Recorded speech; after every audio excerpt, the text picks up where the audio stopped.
अनस की स्टोरी में आपका स्वागत है। आज फिर हम एक नई कहानी लेकर आपके सामने उपस्थित हैं। अगर आपके पास भी कोई डरावनी हॉरर स्टोरी है तो आप हमें इंस्टाग्राम पर डीएम करें। तो चलिए शुरू करते हैं आज की कहानी।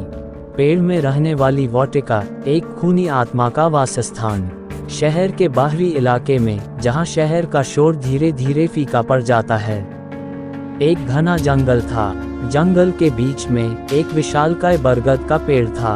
ये पेड़ सदियों से वहां खड़ा था। इसकी जड़ें जमीन में गहराई तक फैली हुई थीं। इसकी शाखाएं ऊपर की ओर फैली हुई थीं, जैसे कि वे आकाश को छूना चाहती हों। इस पेड़ के बारे में कई कहानियां प्रचलित थीं। कुछ लोग कहते थे कि यह पेड़ एक देवता का घर था, जबकि अन्य कहते थे कि यह एक शापित जगह थी। एक दिन 4 दोस्त प्रिया, रवि, रीमा और राज जंगल में घूमने गए। वे बरगद के पेड़ के पास रुक गए। इसकी विशालता से चकित थे। ये पेड़ कितना बड़ा है? रिया ने कहा। ये सदियों पुराना होगा। रवि ने अनुमान लगाया। क्या तुमने पेड़ में रहने वाली वॉटिका के बारे में सुना है? रीमा ने पूछा। नहीं, राज ने कहा। क्या ये कोई कहानी है?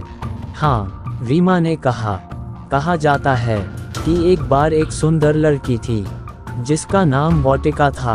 वह एक अमीर परिवार से थी, लेकिन उसे एक गरीब लड़के से प्यार हो गया। उसके परिवार ने इस रिश्ते को मंजूरी नहीं दी। वॉटिका भी अपनी जिद पर अड़ी हुई थी, इसलिए उसे उसके घर वालों ने मार डाला। उसकी आत्मा इस पेड़ में रहती है और जो भी यहाँ आता है उसे मार देती है। ये सुनकर रिया डर गई। क्या ये सच है? उसने पूछा। कौन जानता है, रीमा ने कहा, लेकिन यह निश्चित रूप से एक डरावनी कहानी है। उन दोस्तों ने पेड़ के पास कुछ देर और घूमने का फैसला किया। रवि पेड़ के पास गया और उसकी छाल को छूने लगा। अचानक उसने एक तेज हवा महसूस की और उसे लगी जैसे कोई उसे देख रहा हो। उसने मुड़कर देखा, लेकिन उसे कुछ नहीं दिखाई दिया। क्या तुमने कुछ महसूस किया? उसने रिया से पूछा। हाँ, रिया ने कहा। मुझे लगा जैसे कोई हमारी बात सुन रहा हो। वे दोस्त डर गए और उन्होंने पेड़ से दूर जाने का फैसला किया। जैसे ही वे जाने लगे, रीमा को लगा जैसे कोई उसके पैर को खींच रहा हो। उसने मुड़कर देखा और उसे एक सफ़ेद आकृति दिखाई दी। ये वॉटिका की आत्मा है। रीमा चिल्लाए। दोस्त डर के मारे भागने लगे। वे जंगल से बाहर निकल गए और शहर की ओर दौड़ने लगे। दोस्तों को यकीन था कि उन्होंने जो देखा था वह सच था। वे डरे हुए थे, लेकिन वे ये जानने के लिए दृढ़ थे कि वॉटिका की आत्मा के पीछे का रहस्य क्या था। उन्होंने एक पुराने आदमी से बात की जो जंगल के पास रहता था। उसने उन्हें बताया कि वॉटिका वास्तव में एक लड़की थी जिसे उसके परिवार ने मार डाला था।